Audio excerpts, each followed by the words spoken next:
정보가 있는 시사 토크쇼 장윤선의 팟짱.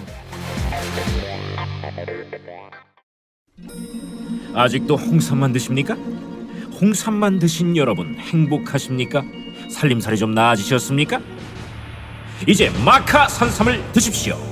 마카 산삼. 잉카인들이 즐겨 먹었던 남미 페루의 산삼. 인체에 꼭 필요한 31가지 미네랄과 18종의 아미노산을 함유한 천연 종합 영양제. 세계적인 슈퍼푸드로 인정받아 전 세계가 열광하는 그것, 바로 마카입니다. 페루의 마카와 우리나라의 산삼을 하나로 만들었습니다. 마카 산삼. 이게 다가 아닙니다. 20년 경력 전문가의 자문을 받아 우리 몸에 좋은 11가지 원료까지 하나로 만든 건강 푸드 마카 산삼. 이제 홍삼 가격으로 마카 산삼 드십시오. 와, 이거 남자한테 딱이네. 딱이야. 애미야, 나한테도 딱이구나. 엄마, 나도 마카산삼. 나도. 검색창에 마카 산삼 또는 영한 네이처를 검색하세요. 영한 네이처 마카 산삼이 답입니다. 마카 산삼을 꼭 기억하세요. 우주에서 마카와 산삼을 하나로 만든 회사는 영한 네이처가 유일합니다. 유사 검색어 회사에 주의하시고 영한 네이처를 꼭 확인하세요. 직원 채용 광고입니다. N블록셀이라고 하는 IT 회사인데요. 진보진영 팟캐스트에 후원도 팍팍 하는 회사입니다. 전기 전자를 전공한 악사기 소지자 1명, 일반직 2명, 총 3명을 모집합니다. 주위 분들에게 많이 알려주시기 바라고요. 똘끼 충만한 좌빨 중에서 자신의 잘못을 인정하고 사과할 줄 알고 사돈이 땅을 사도 배가 아프지 않은 사람, 이건 정봉주밖에 없다. 이런 사람이라면 웰컴입니다. 전화 070-4177-6316 070-4177-6316 많이 지원해 주시기 바랍니다.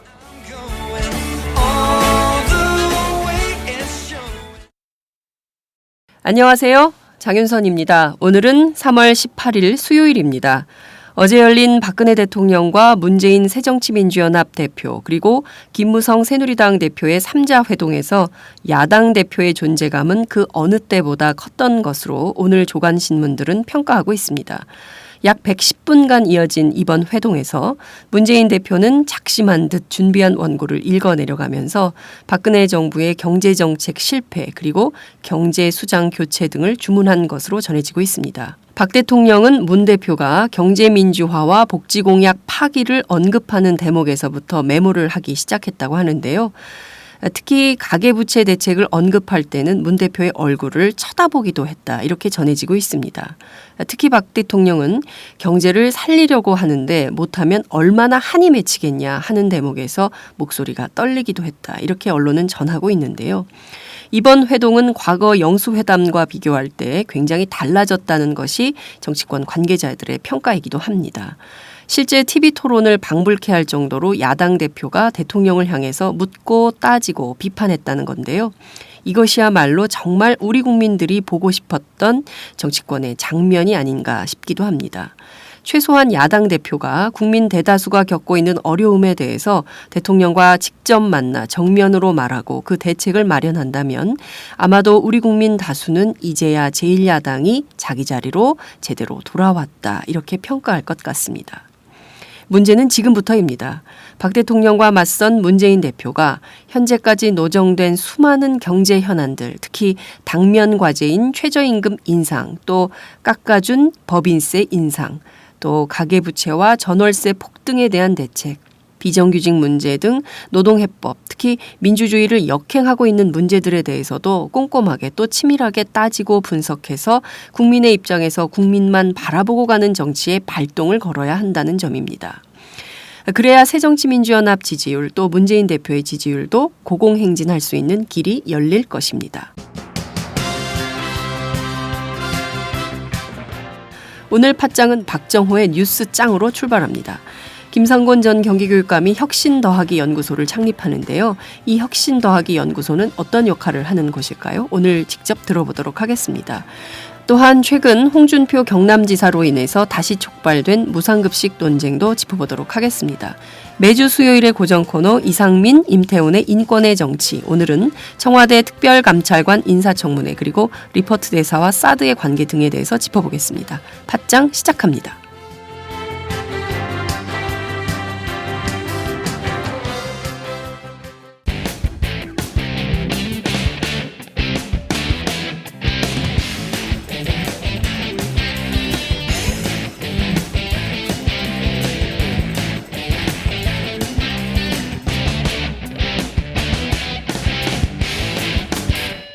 박정호의 뉴스장.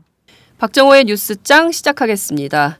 오늘도 오마이뉴스 박정호 기자와 함께하겠습니다. 박 기자 어서 오세요. 네, 안녕하세요. 네, 어제 박근혜 대통령, 문재인 대표, 김무성 대표 3자 회동이 있었죠? 네, 그렇습니다. 어제 열린 3자 회동. 처음에는 화기애애하게 시작했는데요. 박근혜 대통령의 중동 순방 성과 얘기 이후 네. 문재인 대표가 경제 관련 얘기를 꺼내면서 분위기가 급속하게 냉랭해졌다고 합니다. 네.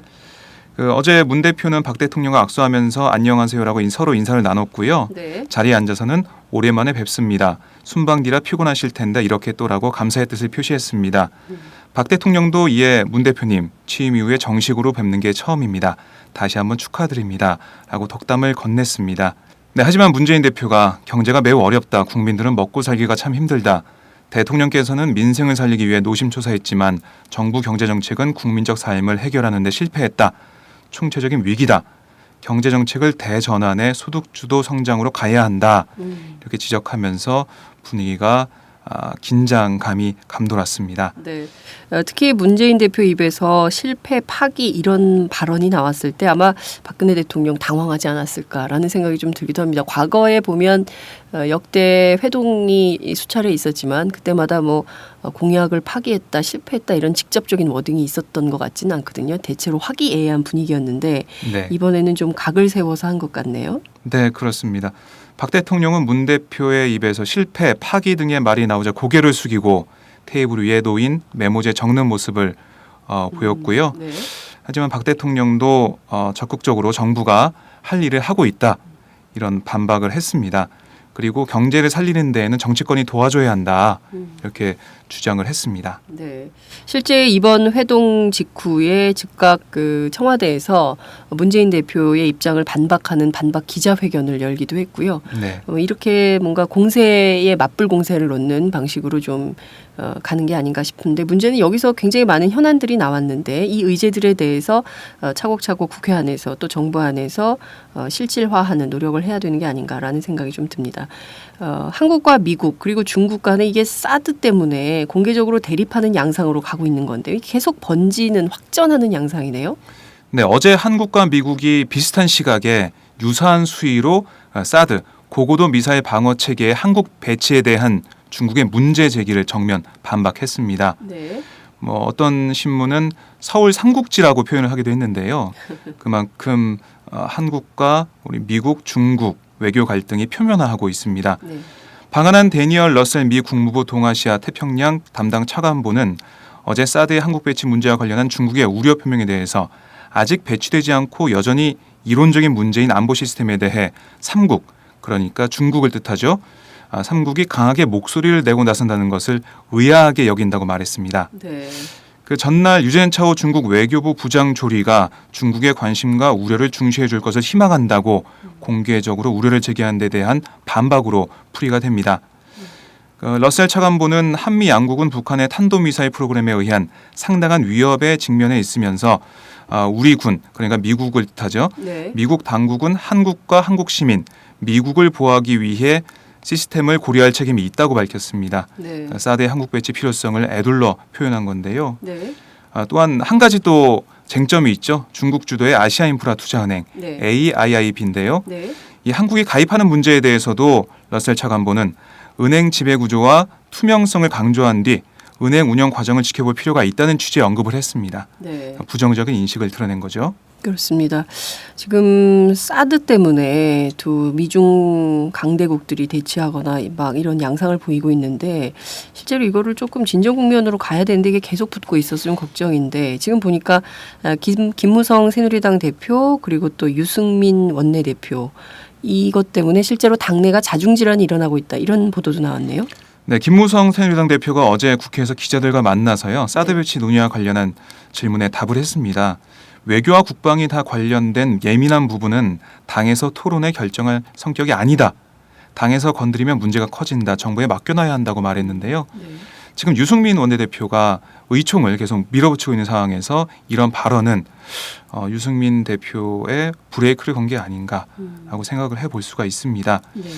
김 대표는 이어서 일반 의원들은 사드에 대해서 잘 모른다. 그러니까 의총에서 브레인스토밍을 하는 기회를 갖자는 것이라며 총의를 모으는 의총이 아닌 단순한 공부 차원의 의총이 돼야 한다는 뜻을 밝혔습니다. 그리고 유 원내대표가 사드 배치에 적극적인 것에 대해서도 유 원내대표의 개인 주장이라고 선을 그었습니다. 그러니까 저희가 계속해서 이게 유 원내대표의 그런 어떤 소신이 반영된 거 아니냐라고 분석을 했었는데 김무성 대표도 이렇게 보고 있었네요. 새누리당 원내대표인데요. 원내대표의 발언을 개인 주장이다라고 하는 것은 또 다른 측면에서 보자면 이게 좀 원내대표에 대한 그 폄훼로도 해석될 수 있는 여지가 있는 것 같은데요. 그렇습니다. 예, 새누리당 당 내부에서 사드 배치와 관련된 자중질환이 어디까지 갈지 좀 지켜보도록 하죠. 자, 중국의 AIIB 그러니까 아시아 인프라 투자은행 가입에 대해서 우리 정부가 월말까지 결정하겠다 이런 입장을 밝혔나요? 네, 정부가 중국이 주도하고 있는 그 아시아 인프라 투자은행 가입을 긍정적으로 검토하고 있는 것으로 확인됐다고 중앙일보가 보도했습니다. 그 중국 베이징의 정보 소식통을 인용한 건데요. 네. 정부는 AIB 설립을 맡고 있는 중국 재무부와 소통하고 있으며 가입 시한이 이달 말까지 국익에 도움이 되는 방향으로 결정하게 될 것이라고 말했습니다. 또 다른 소식통은 최근 영국과 독일, 프랑스까지 가입 의사를 밝혔고 중국도 50% 은행 지분을 고집하지 않고 있다면서 우리가 국익 차원에서 이 은행에 가입 못할 이유가 없다고 밝혔습니다. 네, 실제로 이게 지금 서유럽 국가들도 발빠르게 지금 참여를 하고 있고 뿐만 아니라 미국 내에서도 미국이 손해가 된다. 그러니까 이 AIIB에 가입을 해야 된다라는 여론이 조성되고 있어서 우리도 뭐 그런데 이거 좀 따져보긴 해야 될 텐데요. 여하튼 네. 경제시장 구조가 바뀌기 때문에 이런 데는 참여를 해야 되는 것이 아닌가 이런 생각이 좀 드네요. 포스코 관련돼서 포스코 수사 살펴보도록 하지요. 포스코 외주업체 10군데가 이명박 정권 인맥이 소유하고 있다. 이런 내용이 나왔네요. 네, 비자금 조성 혐의 등으로 검찰 수사를 받고 있는 포스코의 외주업체를 이상득 전 의원의 특보 출신을 비롯해서 현역 국회의원의 동생과 친구, 시도연 등 정치권 인사와 동문회 등으로 얽힌 MB 정권 측근들이 차지해 전체 업체의 약 20%에 포진하고 있다는 것으로 확인됐다고 조선일보가 보도했습니다. 네. 또 포스코 그룹 출신 인사 100여 명이 포항제철소 외주업체 58곳 가운데 쉬운 곳에 사장 등 임원으로 들어가 외주업체들을 장악하고 있다고 보도했는데요. 네. 이것은 포스코 인사노무그룹이 작성한 2012년도 외주업체 현황 자료에서 드러난 겁니다. 이상득 전 의원의 특보 출신으로 현재 공기업 감사로 있는 김모 씨와 MB연대 대표 출신이자 새누리당 이병석 국회의원 후연회장으로 알려진 한모 씨 등 포항 지역에서 MB정권 실세 인맥으로 불리던 정치권 인사들이 약 10여 개의 외주업체를 소유하고 있었습니다. 네. 검찰은 포스코가 하도급 업체, 외주업체 등을 통해 비자금을 조성한 의혹 전반으로 수사를 확대할 방침인 것으로 전해졌습니다. 네. 포스코 수사가 결국 MB 정권을 겨냥하고 있는 거 아닌가라는 생각이 좀 드는데요. 포스코 수사는 좀 계속 살펴보도록 하죠. 네네. 자, 검찰이 경남 기업에 대해서도 수사에 착수했다.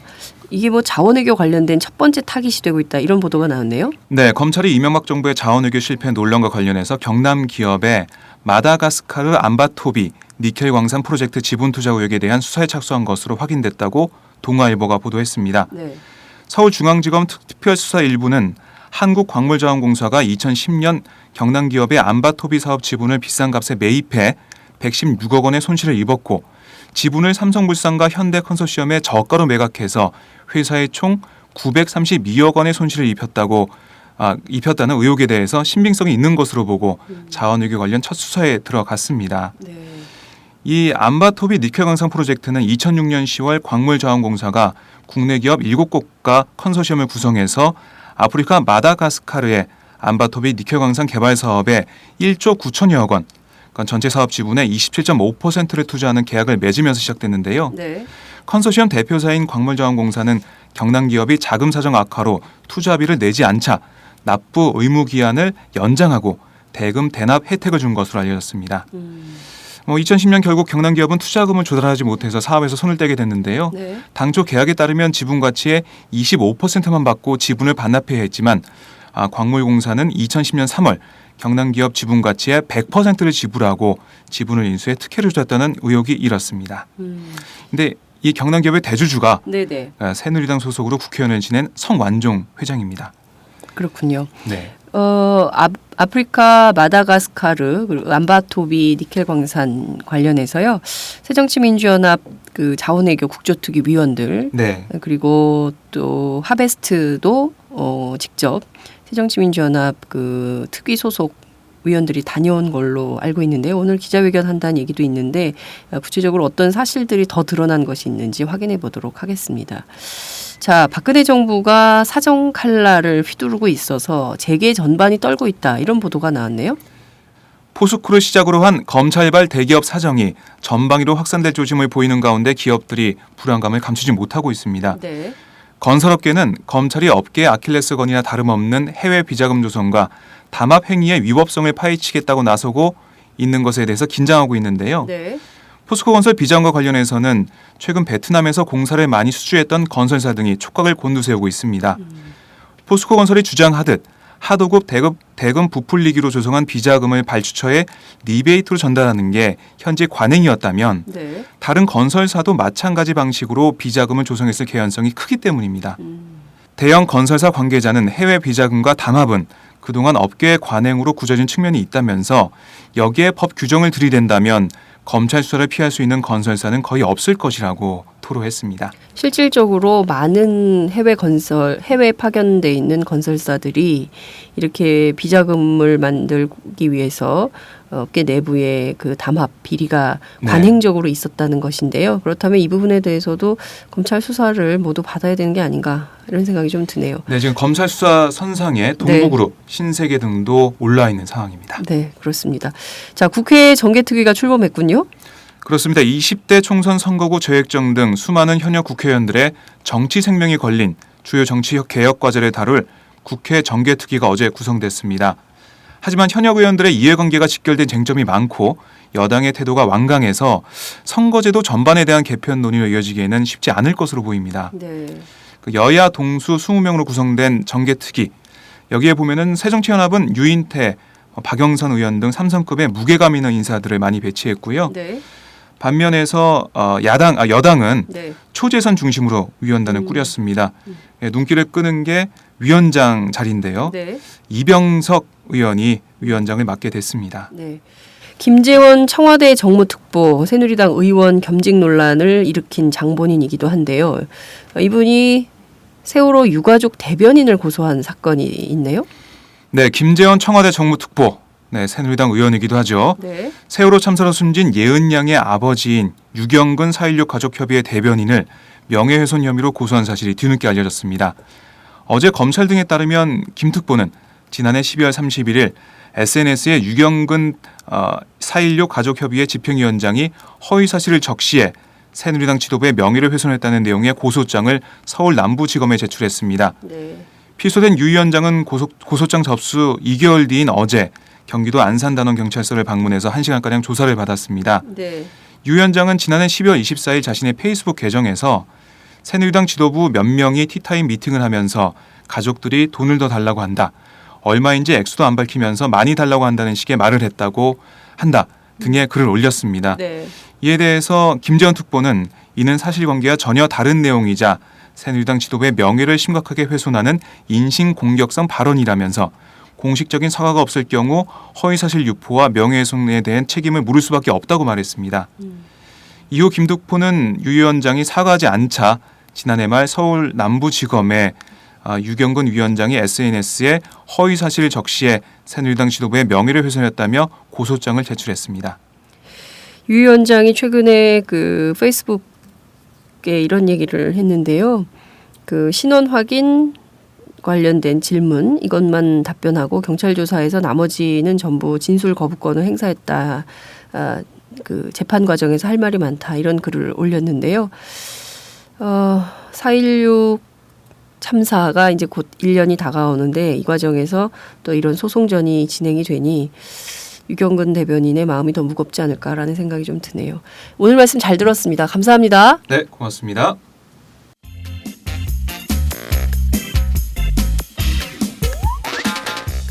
매일 정오 여러분의 점심시간 맛있게 씹어드실 뉴스를 보내드리는 장윤선의 팟짱. 매일나 신선한 뉴스를 맛보고 싶으시다고요?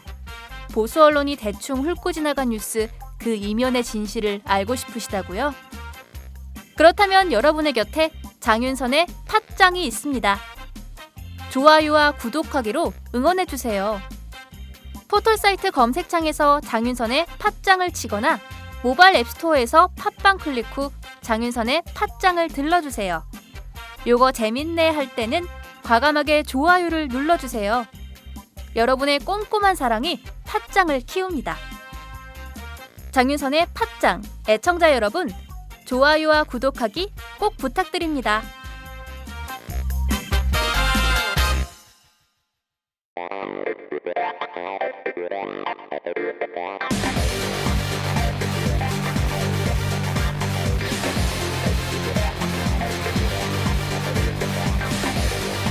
정보가 있는 시사 토크쇼 장윤선의 팟짱.